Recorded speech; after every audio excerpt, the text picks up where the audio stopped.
Close the door.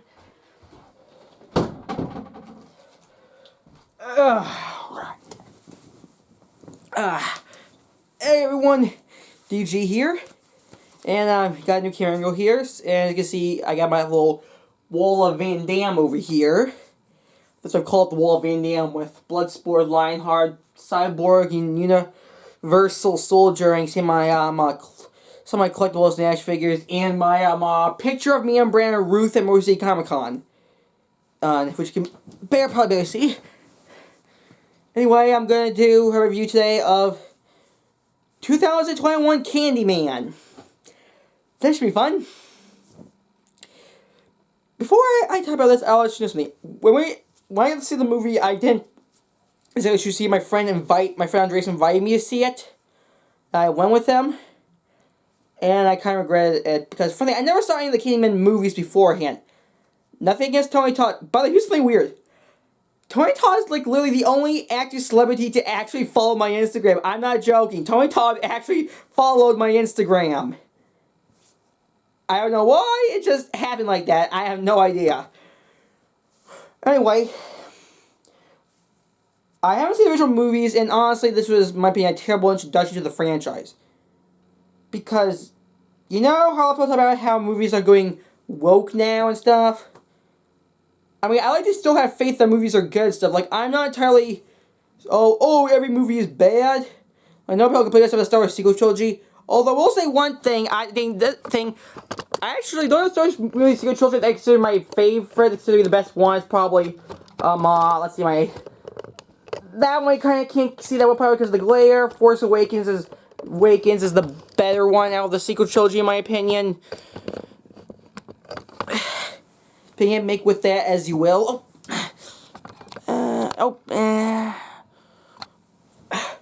Anyway, so it's kind of like that because it's throwing a lot of stuff. I'm not gonna say shade, more like throwing a lot of stones from a glass house at people, mainly Caucasians. And I just find that to be insulting as heck. I'll get to that in a bit. I'll show you what I mean by that. So the movie we have about the main character is played by a Black Manta himself. The actor's name is Abdul Mateen II or something. Like, I don't know how to pronounce the guy's name. But he was, I know the only movie he was in Greatest Showman. I know that he was also in Aquaman. He's gonna be in the new Matrix this December. Who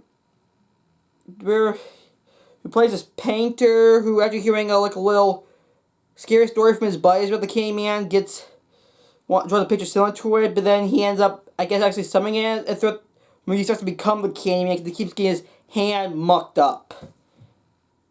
So apparently, in this movie we got two Candymen. We got the Tony Todd one and some other dude. Because, his backstory, the other dude apparently was giving came out when apparently one of the cans was razored, and because of that they thought he did, and they took his hand off and killed him, but it turned out it wasn't him, so they made a mistake. I don't know, he didn't kill him, he just put the hook on his hand, that's all they did. So then we see him go into this school, and this kid gets freaked out, and the police come in and they kill him. Here's the thing here. The movie's trying to make us actually feel sorry for this guy, and we think, they're doing it because they're white officers and this guy's black. I'm like, no. The guy literally broke into a school with a hook on his hand, offering a little kid's candy. I don't know about you guys, but when I was a kid, I was taught if a stranger offers you candy or something like that, then like that, or look some kind of suspicious, then they're kind of, and then they might have some alternative motives with you, and it isn't just because they're black. For the record, I am not racist or against black people. One of my best friends is actually black, and I feel like I should have to say that, but apparently in this day and age, I feel like it's like you have to prove you're not racist, prove you're not homophobic, misogynistic, transphobic, blah blah blah. I'm like, you shouldn't have to prove you're none of those. Like, I'm not even there's no complaint about the Star Wars sequel trilogy. Again, I don't hate the Star Wars sequel trilogy. Don't get mad at me about that. But people complain that the ones you hate are like misogynist and like, no, we're not misogynists. We like female characters fine. I like female characters fine. Want some examples? Let's see here. Wonder Woman, Supergirl, Batgirl. The cast for Ruby. Catwoman. I think maybe I missed her. I don't care anymore actually. Rogue from X-Men. Ellen Ripley.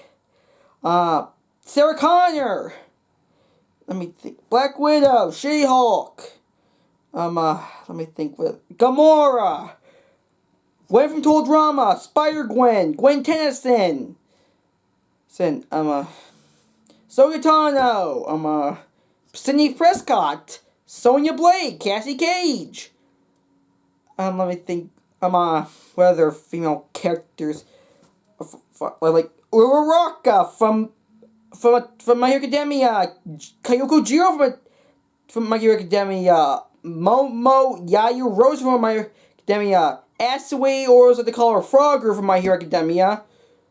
Let's see. Samus Aran is pretty cool. Mandy from Grim Adventures. Katara. Sam Manson. Let's see. I got a few others here. This square on the camera is buzzing around my head. Gogo Tamago, Sabine Wren, Harrison Dula. A bunch other, and most of the female Power Rangers. They're cool. And that's about all I could think of right now. Oh yes, Stephanie Brown, aka Sporty Lord from DC. Look her up. So there. I think they're fine. Because it's not the gender that's the problem, it's the writing. And you see, from what I heard the Candyman movies, apparently signal the Candyman, you have to say his name in a mirror 5 times. So it's kind of like the Bloody Mary thing.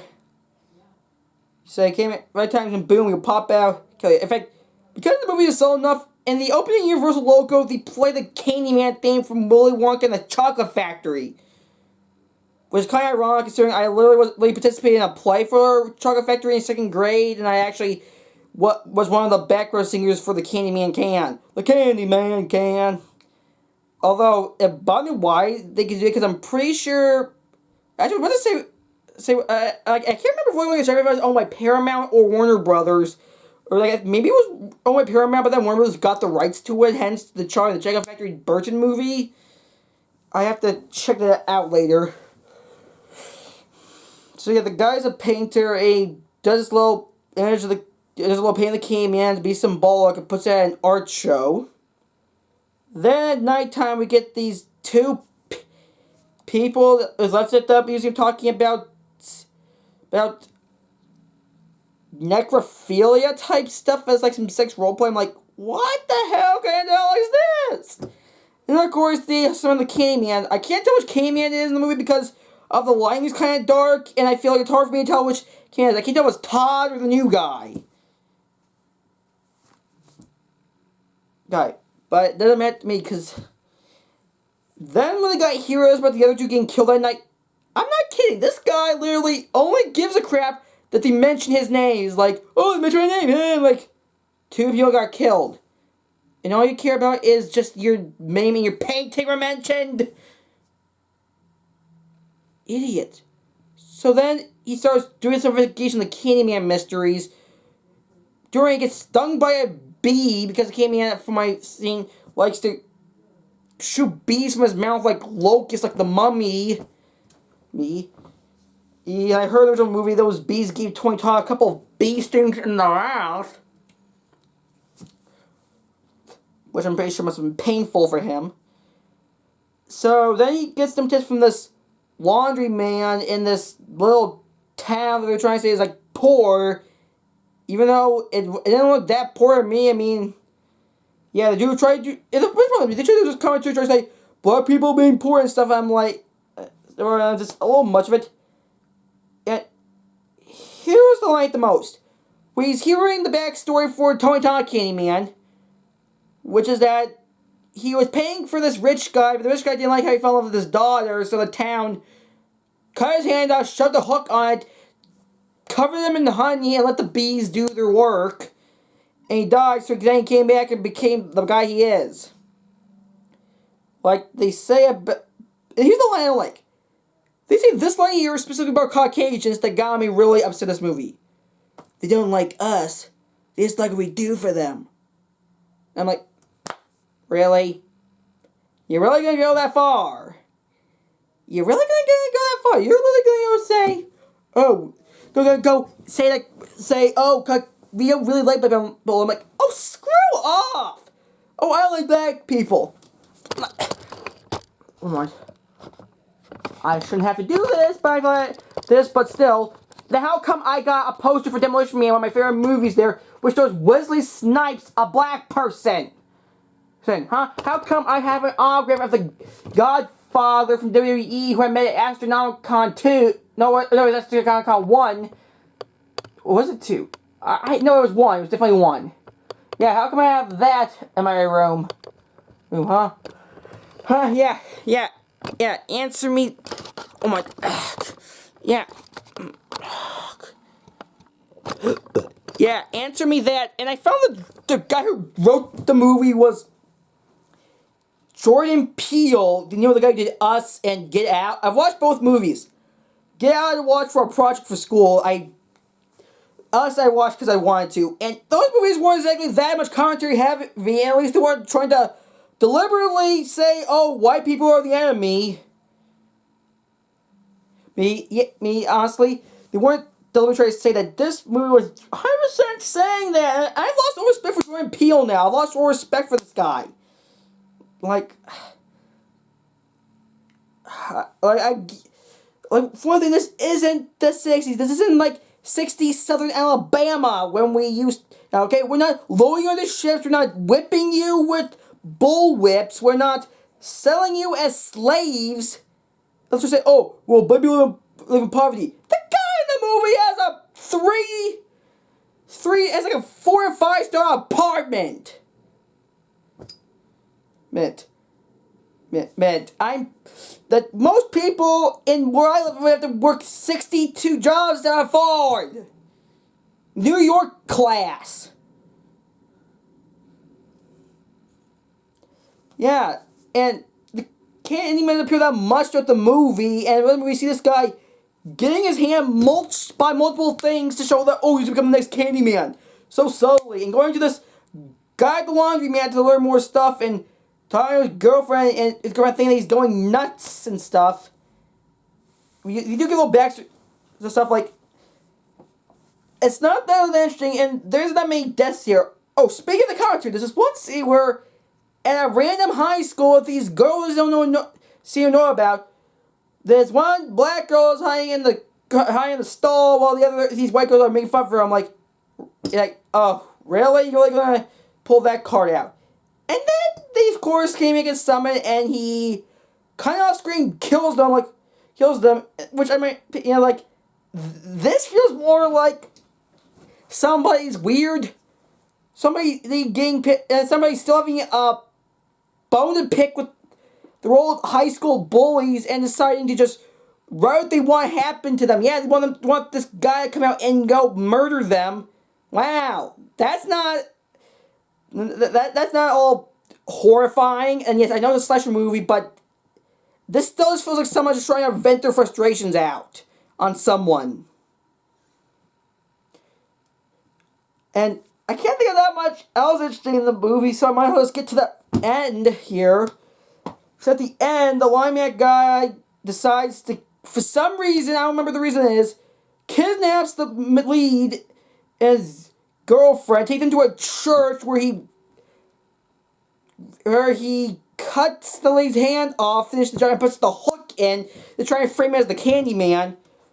So then we get this chase with him and the girlfriend who kills the guy. But then when the lady comes, they have these two police officers, who are white, by the way, come in and shoot the guy up. And they're trying to make him look the bad guy for doing that. And is this movie really trying to make an imitation of George Floyd? From what I heard, there was 4 people at that scene, and one was black, one was Asian. So don't go go saying, oh, it was all white men. So don't go saying that, people. I'm like, are you kidding me? Are you really gonna pull this card, make them look like the bad guys because they're white, they're racist cops? And they pull this stuff all the time. They pull it off in this stupid movie called The Hate You Give.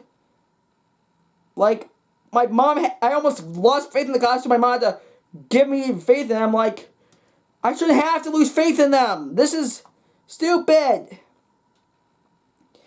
And they pull us off an episode of Blackish. I didn't choose to watch it. They forced us to watch it in one of my classes. And then they take the woman to the car, and the guy threatens her to make her look, so they make him look like an ass and a butthole. Then out of the blue, the guy turns into, she summons her husband, who's now a Candyman, and kills them, and then Tony Todd, they finally get killing this Candyman, you can see it's the Tony Todd one. Oh yeah, I just remembered, the other guy, the lying man apparently was the kid who the second Candyman man tried to offer candy to in the bathroom in the flashback, and apparently saw him again at some point, which I guess made him go nuts. I don't know, this movie is so focused on the commentary that it's not at all focusing on the story. And also the leads apparently in the first one, this blonde chick was trying to save this kid from being killed by Candyman, and apparently the lead's the kid and the woman sacrificed herself in the original movie. Fine, but still, this movie was just not a good introduction to me to that franchise, because it just was throwing so many stones at Caucasians, and and that's not racist. Like, and don't act like, oh, you don't have any reason to describe you. I heard that calling white people a cracker or a saltine or something is kind of like a racist slur for whites. I'm like, name one movie this year where, movie in the past 2 years where a white person called a black person the N-word. Or if you can't find it, I think the white people are pretty good here. Have I ever used the N-word in my life? No. Am I going to? Probably not.